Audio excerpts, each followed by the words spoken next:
Hey everybody, I'm Jack Schwartzberg from Tone Chasers, and we're here today with Luke Walker from Uncle Kunkel's One Grand Band, Natalie Brooke, The Unit, all the good stuff. The Unit, all good stuff. That. We're here at the 8x10 for the last evening with Uncle Kunkel show, and I'm really excited to talk about your rig here. So I guess we can start with your guitar.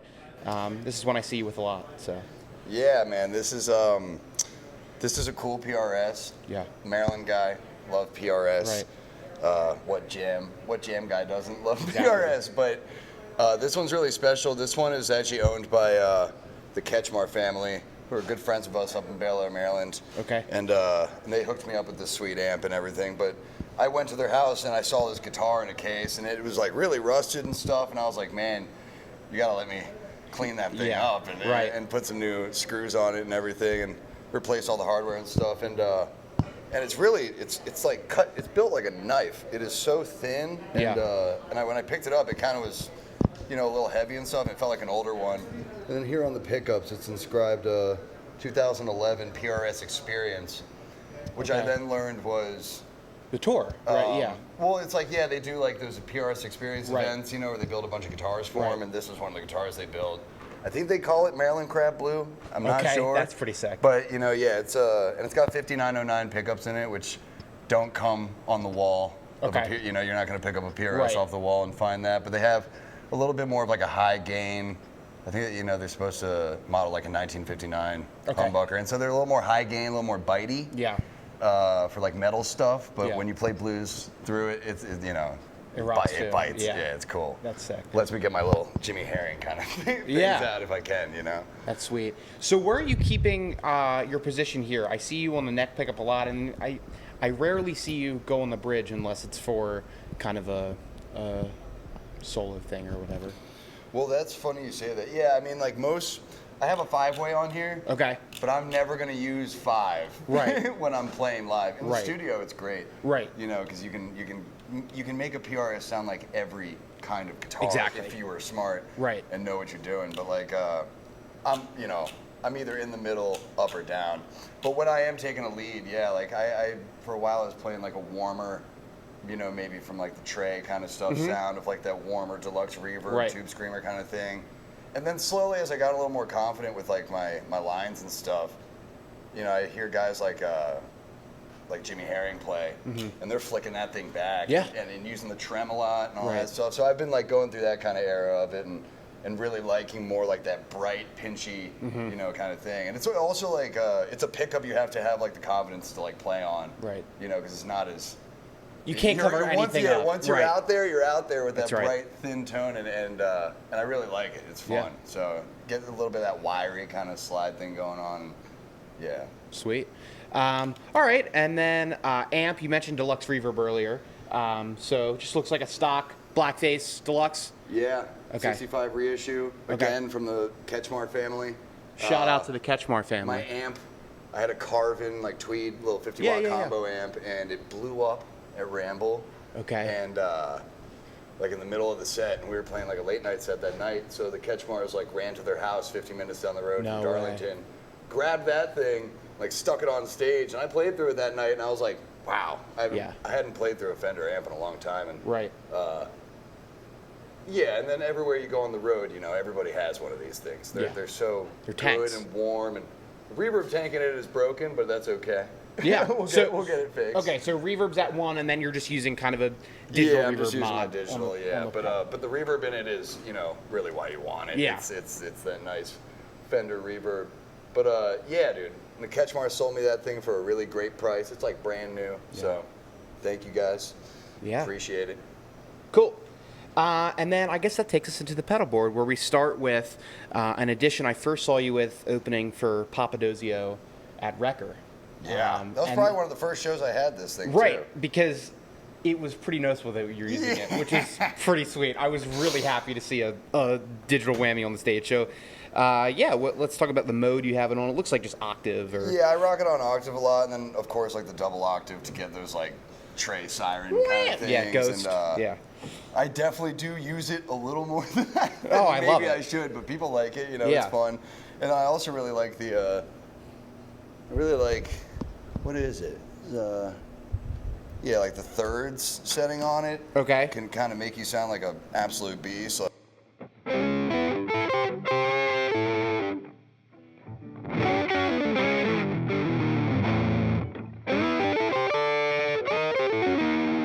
Nice. It's kind of cool. I don't know. It reminds me of like Screaming Headless Torsos. Yeah. They do like a lot of that sounding kind of stuff. But yeah, my buddy Chappie gave me this thing for free. No way. I always wanted one, and he was getting rid of a bunch of pedals, and he gave me that and like a tube screamer that Danny Gatton used to own. Oh, that's pretty sweet. Which I don't have on the board, but like, you know, it's at home, and he like modded the diodes on it and stuff. But yes, this Whammy is like one of my favorite things. Yeah, that's pretty sweet. And then I'm trying to think of, oh yeah, and then I really like this setting. You put it on deep and you put it all the way down, you can get a little bit of that like,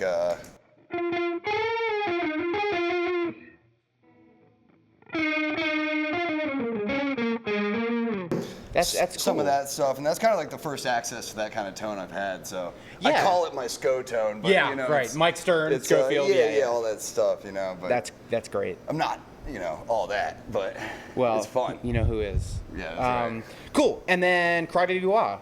Crybaby Wah, the only wah I will ever buy and ever use, and no other wah has the range and the suck out. And I've tried other ones. Tried the ones with the springs in them, you know, that are like rebounded and stuff, and that's the only one I would ever purchase. And it's $100, and it'll always be $100. It's never changed. It'll never not be $100. It's like an SM57. The price, it's like stuck at 100 forever. Yes. And I've had like 5 of them, you know. It's just like, you know, it's a classic Christmas gift. Yeah. Good. Cool. And then that takes us into the main pedal board. Yeah, into the board here. So a lot of my board is made up of hand-me-down pedals or Baltimore-made pedals. Anything you see on here that's Boss, you know, this compression, not the best compression you can buy, but you know, it works. Yeah. I will kind of use it as like a boost if I'm really going to send it with some feedback in my overdrive loop and stuff, and kind of use it as I kind of just use it as a boost. Yeah. Or if I want to play like some tight, you know, kind of funky, plucky, whoop. You know, all that kind of stuff. I do that stuff with Natalie a little bit more, so I use that kind of funky, try and get some Corey Wong kind of compressed strat stuff out of it. And then synth wah, that's my buddy Quentin's synth wah that I maybe stole from when we were unofficially. Yeah, I took his room at a house, and it was left there, and I was like, I think I'm gonna use that. Yeah. and then the purple flanger, the Boss flanger, one of the best pedals maybe ever made. Ever. Yeah, according to several people. Mike Gordon. Mike Gordon. Yeah. He loves that, and that made me love the pedal even more. You know, because I do use it, like especially in a lot of our songs. It's like if it's a chorus or not like a chorus like a pedal, but you know, we're going from verse to chorus. I'll always kind of. A lot of our songs are built off of dropping into like a wet flangery chorus or something, and you'll see some of that later tonight. But yeah, and then digital delay, the DD8, another, you know, all-time pedal. Just you know, everybody should have 2 of them. Like they're just fantastic. And then I have this Brigader Strymon tap delay that can do plenty of cool things. But you know, I'm not always like for stage stuff. I'm not always really finicking with it. I just have it on dotted eighth. Okay. Try and get my like, you know. No, I can't get it. Jeremy tone. Yeah. What the hell? So you're using. Okay. So that's where the tap comes from. I was wondering if you had a tap attached to the DD8, but that's more of just like a. That's where it comes from. Okay. Yeah, try and get like the tunnels and stuff like that. Which like before I had the tap, I was trying to like in our songs, if I wanted to get the dotted eighth tunnel going, I would like. Just be like adjusting it live, like trying to test it, and then go back and be like, fucking. Yeah. There's like a couple of our songs that really rely on it, and you know, there's a handful of times I bombed because I didn't have hilarious. it. So my buddy Ben Kolakowski sold me that, and sold me the power source too, which is also Strymon. Okay. I forget what it's called, but you know, it's nice. It takes a big old D plug, and and Ben helped me get a lot of this stuff correct. He was like, first off, your pedal board you should be able to flip it over and it should not move. Nothing should move an inch. You should be able to shake it and it won't move. So that was a big thing, that, you know, you keep your patch cables from bending that way and stuff. And I came to him with like a bunch of bent patch cables and stuff like that, and he was like, oh man, you gotta rethink this. And then I had a crappy power source too, and then changing the power to that Strymon power kind of changed everything. Yep. And then and then digital reverb, and you know, there's plenty of reverbs. I don't really go that deep into the reverb stuff. It's just I need a little air. And then these overdrives. Ben Kolakowski made this overdrive too. Okay. I just got this maybe like 2 months ago. Sweet. Really like it. It's got like a low gain setting, so you can kind of get like some like. I should probably frickin' tune, but. But then you can flick it. You can flick it on, and the thing.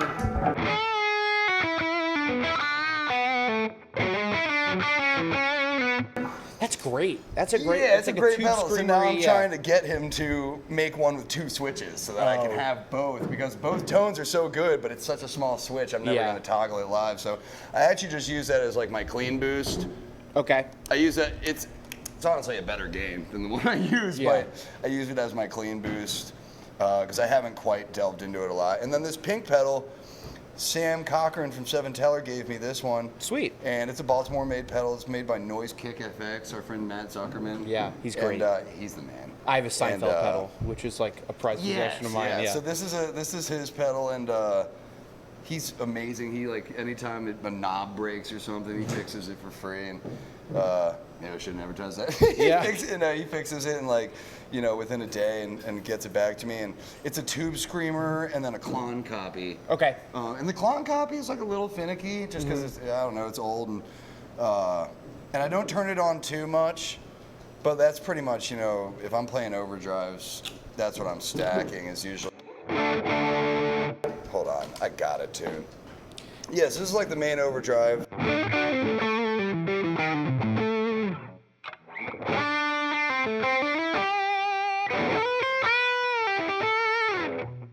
And then I'll stack that with the clean.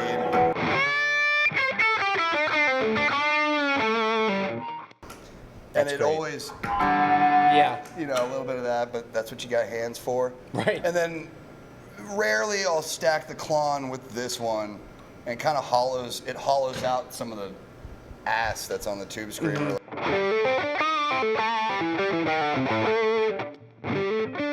It drops out a lot of those lows. And but yeah, that's the overdrives. I try and keep it really simple. Yeah. You know, this is hopefully, I mean, I would love more pedals, obviously. Right. But this is like the largest rig I want to, you know, travel with for now. Yeah, it's easy. It works really nice. It all fits in, you know, one little case, and it's great. Cool. And then I did want to have you demonstrate the synth wah and the flanger. Oh, please, yeah. So synth wah envelope filter, that looks great. I heard you playing around with it earlier. Yeah, so. I was doing my little.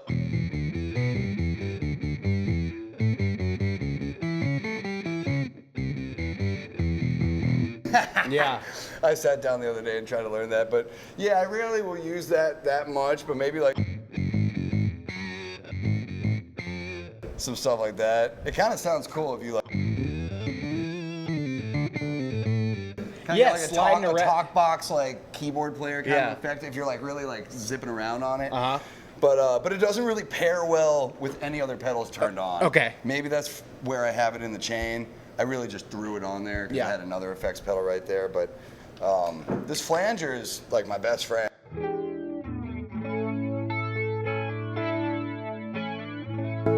And right now I have it set to all 12, kind of like straight flanger. But just the other day I was kind of getting into, we're playing a lot of Rush stuff, and I don't have a chorus pedal. Right. But the flanger can be a phaser, it can be a rotary, it can be a chorus. It's just kind of where you set the knob. So I had it on a more chorusy effect earlier, and I was really enjoying it. But then for certain things, it was like a little, I want the deepness of the flanger. Yeah. So I generally just keep it all at 12, and I love it, you know.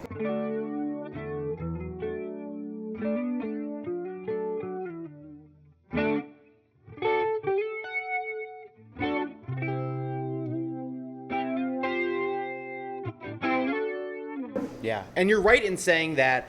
I didn't realize this, but a lot of the Uncle Kunkel stuff goes from this drivey thing to a slow, mellow, like Jack B. Nimble, that like kind of. Yeah. The flanger is like, I probably had that pedal longer than any of them, and it was just like, how do I make the B section different? Yeah, right. Flanger, you know, and Wyatt's got one too. Sweet. It's the best. It's the best pedal ever. A flanger on a 5-string bass is definitely a great sound.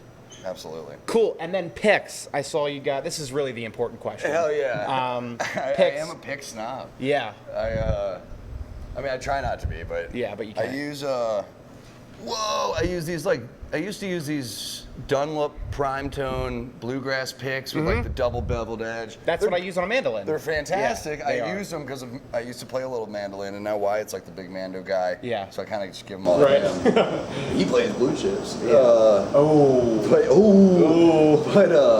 Yeah, they're like 3 for $15.